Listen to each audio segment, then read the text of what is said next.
Okay, so the self is a really interesting concept because on the one hand, it seems as if the most obvious thing, the thing that we know about the most, is the fact that we exist ourselves. So in fact, the great philosopher Descartes famously said, cogito ergo sum, which means I think, therefore I am. So he said the only thing on earth that you could be certain of was that you yourself existed. So it looks as if this is absolutely bedrock, that you know that you yourself exist. But on the other hand, when you think about it from another perspective, it's a very elusive concept. And the equally great philosopher David Hume said, well, when I look inside my head, I see thoughts and perceptions and ideas, but I never bump into this person who's supposed to be me, who's experiencing all of these ideas and thoughts and perceptions. All I see is a sequence of perceptions and experiences. Who's this I that's supposed to be in charge and be the person that is the bedrock of my knowledge of everything in the world? So it's a very interesting, slippery concept about whether or not we really do have a conception of the self and where our conception of the self would come from. And when we look at children in their development, as is often the case, it emphasizes just how slippery a concept it is, just how hard it is to tell when does someone have a sense of themselves and when don't they have a sense of themselves. Even though for us as adults it seems so obvious that the one thing that we really all know is that, the one thing that I know for sure is that I exist. So where does that I come from? So one way you could think about our notion of the self is that it's a conceptual system that includes lots of different kinds of thoughts and attitudes you could have about yourself. And those can include things like the fact that you're a physical being, the fact that you're involved in social relationships with other people, and the fact that you have particular internal characteristics that say you have personality traits that make you different from everybody else, or you have memories that make you different from everybody else. So the notion of the self is bound up with children's understanding of other things, the physical world, their physical bodies, and their psychological world, their theory of mind about what's going on inside of themselves. Now, what do we know about how conceptions of the self develop? We know that even very early on in life, there are things that look as if they require a concept of the self. But as we'll see, as children develop, their concept of what a self is gets to be more and more complex. And another thing that we know is that no one develops their notion of themselves in isolation. So again, from Descartes' point of view, you might think, well, how do I know who I am? I just sit there and look into my head and I can see who I am. But actually what the developmental research suggests is that a lot of who I am depends on what other people say about me, or how other people interact about me, or what I think other people think about me. So the paradox is our developing concept of the self seems to be very, very closely tied to our interactions with other people.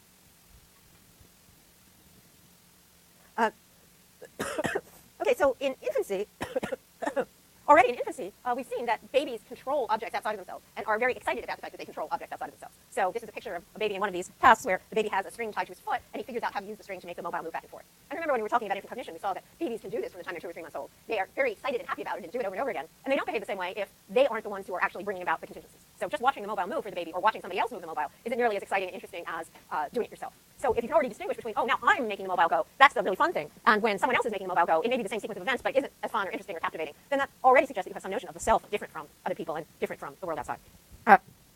At 8 months, babies respond to their separation from their primary caregivers by being distressed. So we talked about this last time too. By the time babies are 8 months old, they start to get upset if they're separated from their primary caregiver. And again, that suggests that they have some sense of that they themselves need to have other people taking care of them. So you might think that that separation and distress already suggests that they understand something about themselves versus all the other people around them. So again, they're not as distressed if say, so if daddy leaves the room and mommy is still there, the babies don't get very distressed. But if mom leaves the room and the baby's just left alone, then they do get distressed. So they seem to recognize that there's something about themselves and their relationship to their caregivers that's special, that is different from just say the relationship among caregivers or their relationship to other objects. There's also an intermediate stage, which I didn't put on this slide, but I think I will just add now. And that is that when babies are about 9 months old, they start to recognize when someone else is imitating them. Let me just put this on the board. So self-imitation should also be on this list, and this is at about 9 months. And again, this is work that my colleague Andrew Millsap has done. So this was a very fun experiment. What he did was he took these 9-month-old babies, and then he had them sit across from an adult, and the adult acted like a mirror. So whenever the baby did something, the grown-up did the same thing. So if the baby nodded his head, the grown-up nodded his head, the baby raised his arm, the grown-up raised his arm. And in the control condition, what happened was that the grown-up did all of the things that they had done with the previous baby, but not in relationship to the new baby. So you have one baby comes in, the grown-up imitates everything that he does. New baby comes in, now the grown-up looks at the video of the earlier baby and imitates everything that the earlier baby did. So in other words, the grown-up's doing exactly the same thing in both cases. It's just that in one case, he's imitating everything the baby did, and in the other case, he isn't imitating what the baby did. Does everybody got the design of this experiment? And then he just looked at what the babies did. And first of all, the babies looked much longer. We were much more engaged with the adult who was imitating them, what they were doing, than they were with the adult who was doing the same things, but they weren't imitating what the baby was doing. And then the second thing that was interesting was that the babies actually did all sorts of weird things to try to see if the experimenter would imitate them or not. So they would do things like wave their hands high up over their head, and they would turn around and then kick back to try and see if the experimenter was still imitating them. I don't know if any of you have seen the there's a wonderful Marx Brothers movie, Duck Soup, where what happens is that Harpo, there's a mirror, and the mirror breaks, and Harpo's on one side, and Groucho's on the other side, and Harpo's imitating everything that Groucho does. And when you watch the videos of these kids, it looks a lot like that funny video. So already by the time they're 9 months old, babies in a sense seem to recognize the difference between another person who's mirroring them and a person who isn't mirroring them. And that means that they must have some sense of what it is that they're doing, themselves. By the time babies are 18 to 20 months old, they start to realize not just that a person mirroring them is mirroring them, they start to realize and recognize that a real mirror is an image of them. And I'm going to show you some video of that in a second. And by the time they're 30 months old, babies start to recognize themselves in photographs. And again, it's kind of interesting. Augie, who's 18 months old, now has a thing where he loves looking at pictures and identifying everybody in the pictures. So we'll look at a picture and say, Grandma? Dada? Mama? And then we'll point to him, and there'll be just like this dead silence. And he'll look, and he gets this kind of funny little smile on his face, like, this is really weird. And we'll say, that's Augie, that's you. And it's like, no way, this does not compute. So I think Augie's view is there are all these pictures that have all his beloved people in them, and then there's this weird kid who keeps showing up in all of these pictures, and Augie can't figure out why is this weird baby in all of my family pictures. It's really kind of Twilight Zone. It's this kind of Twilight Zone experience for it. Okay, so let me give you a little more detail. This mirror test has been the kind of classic test to try to show children's self-recognition. And it's very neat, so let me show you a clip of it. Okay, this is the same woman who was in the other TV, except she's a lot older and a lot less pretty than she was in the one from 10 years ago. Parts of that seem to be things that we're learning in this very, very early period of our lives. As adults, it's easy to take our identities for granted. We accept that who we are now is the same as who we were a minute ago. But Allison has discovered that identity is not so solid for young children. They spend much of their time trying to figure out just who they are. So when kids are just doing the everyday things that kids do when they're playing and exploring and pretending, what they're actually doing is being involved in this great existential philosophical research program, what it means to be a person. One of the first milestones in this program is called the mirror stage. It begins when a child is first able to recognize his or her own reflection. The thing about a mirror isn't just that you see a body and a face, which is fascinating, but you connect it to your own kinesthetic feeling of yourself, the way your own body feels. Oh? Allison uses a clever experiment on her toddlers to detect which of them have developed an awareness of their reflections. She places a smudge of blue ink on their noses and tells them to look in the mirror. There he is, right there. 15-month-old John is hardly fazed by the blue-nosed child staring back at him because he's not able to recognize that the child in the mirror is him. They're interested in the fact that that baby in the mirror has a spot, but they don't seem to connect that to the fact that there's actually a spot on their own noses. When Allison tries the same test on Karen, who is just a few months older than John, she does something quite different. Look at that. There we go. Look. What is that? And now the baby seems to realize, oh yeah, that person in the mirror, that's the same person that I am. It is a big first step on a long journey of self-discovery. But Allison's work has shown that her subjects have a lot more philosophical research ahead of them. Okay. So I should say those are the kids in our child study center. I didn't get a chance to meet Morgan Freeman, which I'm still depressed about, but still the fact that Morgan Freeman is talking there seems cool. Okay, so the mirror test has turned out to be a kind of milestone test for at least one kind of understanding of the self, which is our understanding of what our physical appearance is about, and our understanding that an image in a mirror is actually the same as the image that we see ourselves. And interestingly, at the same time that people started doing the test with children, they also started doing it with primates. And what they discovered was that chimpanzees and orangutans will do the same thing. If you put a spot on their noses, they'll behave the same way. But monkeys won't. So there seems to be something about this test that is testing something about our kind of higher order conceptions of ourselves.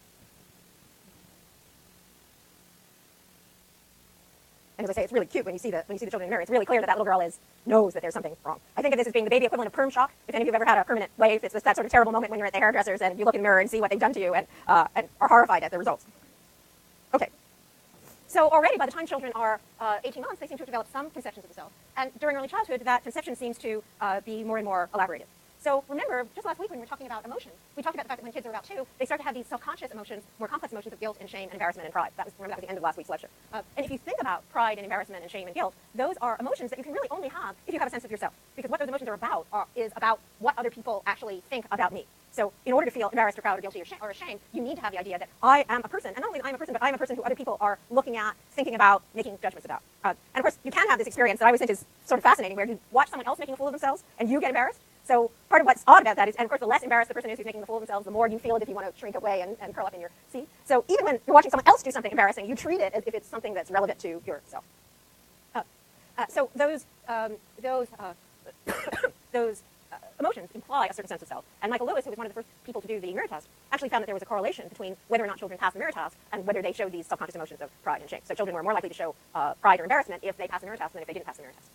You also start seeing references to the self showing up in children's language. And one of the interesting things that you see is very often children will start out by using their own name to talk about themselves before they actually use the word I to talk about themselves. So Augie will say Augie bowl or Augie cheese, but he doesn't yet say I. And there's a pretty clear developmental trajectory with children starting out by using their first name as a way of talking about themselves, and then only later actually figuring out that you say I and you. And some children, for example, especially some children with autism, never quite get this idea about I and you. So they'll say, when you think about it, I and you is really strange, right? Because when I talk about me, I'm actually talking about the same person that you talk about when you talk about you, right? So if I'm trying to figure out what I and you mean by listening to you talk, it is exactly the opposite of what the things actually mean. So mom is always saying you when she means me, and she's always saying me when she means mom. In other words, you, from my perspective. Okay, this is really complicated. But it's sort of amazing that babies actually don't get too confused about young children don't get confused about it. So they seem to start out by just using this own name, which is a nice, safe way of doing it. But then by the time they're 3 or 4 years old, they've figured out this actually really confusing and complicated use of I and you. By 3 to 4, children start to understand themselves in terms of their own traits. So by the time they're 3 to 4, it isn't just that they kind of recognize, okay, I'm the person in the mirror. They start to think about themselves as having certain kinds of characteristics. And they think of themselves as having characteristics that are different from the characteristics of other people. So they'll say, I'm good at sports, and somebody else isn't good at sports. Or I'm good at doing this one thing, and someone else isn't good at doing that. When I was when Andres Money, who you're seeing, was about 4, I went to visit his preschool, and he introduced me to his friends by saying, this is my mom. She's not good at sports at all, but she's a very good reader. I sort of thought that was at least halfway. say I got credit for my reading skills. Okay, so children are starting to recognize that they have both physical and psychological abilities and traits, and often during the preschool years, those self-evaluations are unrealistically positive. So 3- and 4-year-olds kind of nicely think that they're actually very, very good at doing everything. They're like the children of Lake Wobegon, all of whom are above average. So all the preschoolers think that they're above average too. By the time children get into elementary school, that process starts to be somewhat undermined because at that point children start engaging in social comparison. So now they're starting to say, well, I'm good at sports, but I'm not as good at sports as this other person in my class is, or I'm a good reader, but I'm not as good a reader as this other person is. So by the time children are in the elementary school, they've developed a notion of the self that's more elaborate and more like our adult notion of the self. But this actually continues to go on, and in the textbook you'll read about the fact that in adolescence, for example, this idea of who it is and what your self is becomes particularly crucial again and involves a lot of negotiation. And you can make a good argument, I think, that even throughout adulthood, most of us feel as if we're basically imposters, that we're pretending to be this competent, grown-up adult person, but we know that really deep down inside we aren't. So even as adults, we're still constructing a notion of the self and still trying to balance the notion of the self that we see other people, that we get from other people's assessments of us, and our internal notion of the self.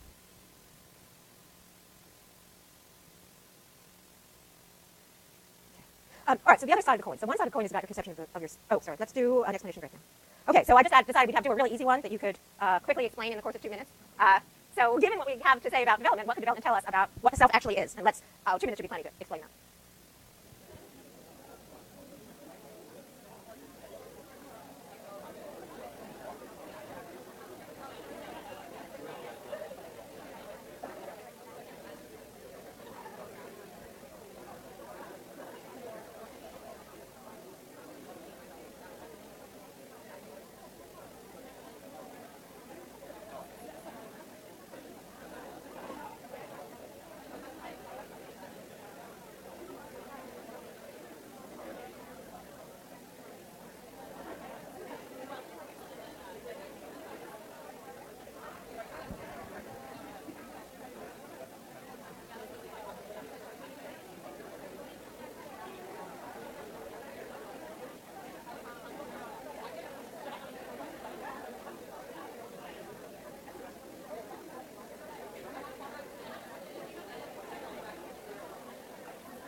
Okay, since I'm sure you've all figured out what the self is by now, let's go on and talk about, we'll talk about the hard part, which is figuring out about other people.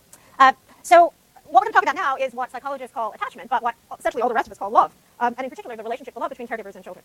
And work on this started with 2 different research programs just after the Second World War. And one of them actually came from a primatologist, Harry Harlow. And what he did was he looked at baby monkeys who were separated from their mothers at a very early age.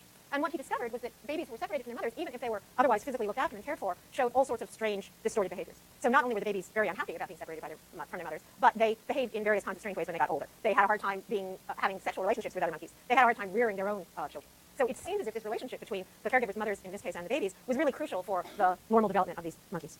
And at about the same time, John Bowlby, who was a British psychologist, was actually a clinician, and he was looking at children who had been in orphanages after World War II. So he looked at these children who were being raised in orphanages, and the orphanages were good orphanages. The children were well taken care of and fed, but because of the details about how this orphanage worked, they didn't have any consistent caregivers. So someone would come in and take care of them for a few minutes, and then someone else would come in the next day and take care of them the next day. And what Bowlby noticed was that the children in these orphanages were not thriving, even physically. So even physically, the children were more likely to die, they didn't gain weight, they had all sorts of the same kinds of problems that you might see in the monkeys.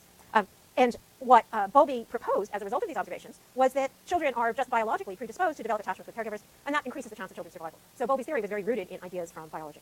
And in particular, his picture was that there was this kind of tension for the babies between having a secure base, a caregiver who made you sure that everything was going to be, that you were safe, that everything around you was possible to be explored, and then it was that very sense of a secure base that let you go out into the world and explore it and discover it. And I've described this as being, it's like the fundamental human bungee cord. So all of us are attached to our attachment figures, whether they're our caregivers when we're young or our husbands and wives and friends when we're old, and we all go out and explore and try to find out about the world, and then the world gets a little scary, and we turn around and rush back to our caregivers, and then once we're safe and secure and nurtured, then we can go out and do a little more exploration. And if you actually watch a 2-year-old sometime, you can actually watch the bungee cord in action. So next time you're in the park, look at a 2-year-old and the 2-year-old's caregiver, and you'll see that the 2-year-old will hold on to mom, and then there's something really interesting out there. There's a dandelion, for example, and then he'll go out to look at the dandelion, and then, oh, look, there's another dandelion, and then all of a sudden he turns to us, oh, no, what do I